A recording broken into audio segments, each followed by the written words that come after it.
ಒಂದು ವೇಳೆ ನಿಮ್ಮ ಜನ್ಮ ಜಾತಕದಲ್ಲಿ ನಿಮ್ಮ 7ನೇ ಮನೆಯ ಅಧಿಪತಿ ನಿಮ್ಮ ಲಗ್ನದಲ್ಲಿ ಅಂದರೆ ನಿಮ್ಮ 1ನೇ ಮನೆಗೆ ಬಂದರೆ ಮೋಸ್ಟ್ ಆಫ್ ದ ಟೈಮ್ಸ್ ನಿಮ್ಮ ಜೀವನ ಸಂಗಾತಿ ಅವರಾಗವರೇ ನಿಮ್ಮನ್ನ ಅಪ್ರೋಚ್ ಮಾಡಿ ನಂತರ ನಿಮ್ಮ ಸಂಬಂಧ ಮುಂದುವರಿಯುತ್ತೆ.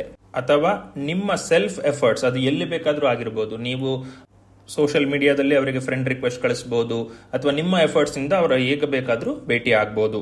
ಇನ್ನು 7ನೇ ಮನೆಯ ಅಧಿಪತಿ ನಿಮ್ಮ 2ನೇ ಮನೆಗೆ ಬಂದರೆ ನಿಮ್ಮ ಫ್ಯಾಮಿಲಿ ರಿಲೇಟಿವ್ಸ್ನಲ್ಲಿ ಸಂಬಂಧ ಸಿಗುವಂಥ ಚಾನ್ಸಸ್ ಇರುತ್ತೆ. ಅಥವಾ ನಿಮ್ಮ ಸೋರ್ಸ್ ಆಫ್ ಇನ್ಕಮ್ ಬರುವ ಸ್ಥಳದಲ್ಲಿ, ಅಂದರೆ ನೀವು ಬಿಸ್ನೆಸ್ ಮಾಡ್ತಿದ್ರೆ ಬಿಸ್ನೆಸ್ ಪ್ಲೇಸಲ್ಲಿರ್ಬೋದು, ಕೆಲಸ ಮಾಡ್ತಿದ್ರೆ ವರ್ಕ್ ಪ್ಲೇಸಲ್ಲಿರ್ಬೋದು, ಪ್ರಾಜೆಕ್ಟ್ ವರ್ಕಲ್ಲಿರ್ಬೋದು, ಎಲ್ಲಿ ಬೇಕಾದರೂ ಹಣಕ್ಕೆ ಸಂಬಂಧಿತವಾದ ವಿಚಾರದಲ್ಲಿ ಈವನ್ ಬ್ಯಾಂಕಲ್ಲಿ ಕೂಡ ನೀವು ಅವ್ರನ್ನ ಪರಿಚಯ ಮಾಡ್ಕೋಬಹುದು.